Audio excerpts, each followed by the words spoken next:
There's a moment when you realize it's not your struggle that hurts, it's watching others move forward while you're still standing where you started. If you've ever smiled for someone else's success while quietly wondering what you're doing wrong, this chapter knows that feeling. Comparison doesn't arrive as jealousy, at least, not at first.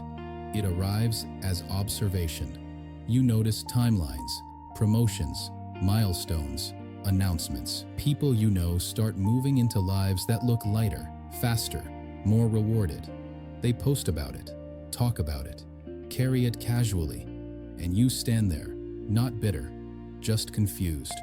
Because you've been working too, showing up too, planting your own seeds with the same care. So you ask the question everyone asks quietly, why not me? That question doesn't come from entitlement. It comes from effort without feedback. I remember watching people surpass me without seeming to struggle. People who took shortcuts. People who spoke louder. People who knew how to position themselves in ways I never learned. And for a moment, I wondered if integrity was just another word for delay. That's the danger of comparison. It doesn't make you angry at others. It makes you suspicious of yourself. You start auditing your choices. Was I too patient? Too forgiving? Too quiet? Should I have pushed harder? Asked louder? Played the game instead of pretending it didn't exist?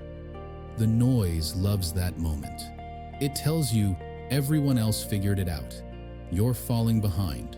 You're being left. And slowly, you begin to measure your life against someone else's highlight. That measurement never ends well, because you don't know what they traded, what they compromised, what they're carrying quietly. You only see movement, and movement looks like proof.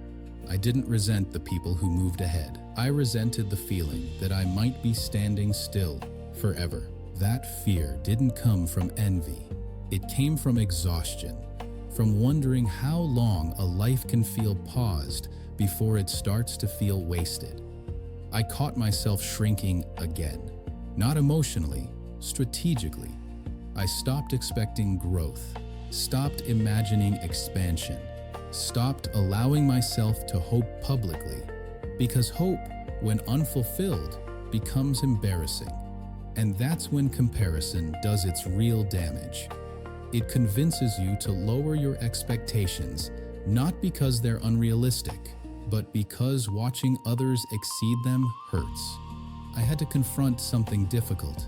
Was I truly behind, or just on a timeline that didn't translate well online?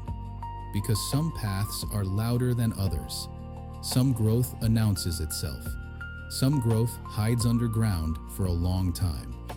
I began to see that comparison was asking me to abandon patience for speed I didn't actually want. It was tempting. Speed comes with validation, with applause, with visible proof that your life is working. But speed also comes with pressure to maintain what you rushed into. I realized I wasn't jealous of others' success. I was grieving my own invisibility. And grief deserves honesty.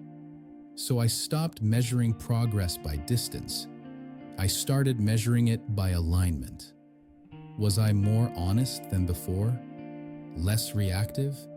More grounded? Still capable of care? Those things don't show up in updates. They don't get congratulated, but they build a life that doesn't collapse under scrutiny. If you're listening to this while watching others move ahead, I won't tell you comparison is wrong. It's human. But don't let it convince you that quiet growth is no growth at all. Some paths look slow because they're built to last. And some people aren't behind.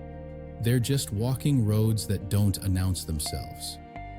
Imagine standing on a train platform with a ticket in your hand. Train after train arrives. You watch people board, friends, co-workers, strangers. They wave through the windows. Some don't look back at all. Each train carries a different destination, and every departure stirs the same thought. Why not me? You check your ticket again. It's still valid, still yours, but your train hasn't arrived. From the platform, it looks like everyone else is moving forward while you're standing still. But standing isn't nothing. You're not late. You're waiting for the train that actually matches your destination. Boarding the wrong one would have felt like progress, until you realized you were headed somewhere that wasn't meant for you. Watching others move ahead hurts because it looks like certainty from the distance. But movement doesn't always mean alignment. And waiting doesn't mean failure. Sometimes it means you respected your ticket enough not to board just anything that stopped.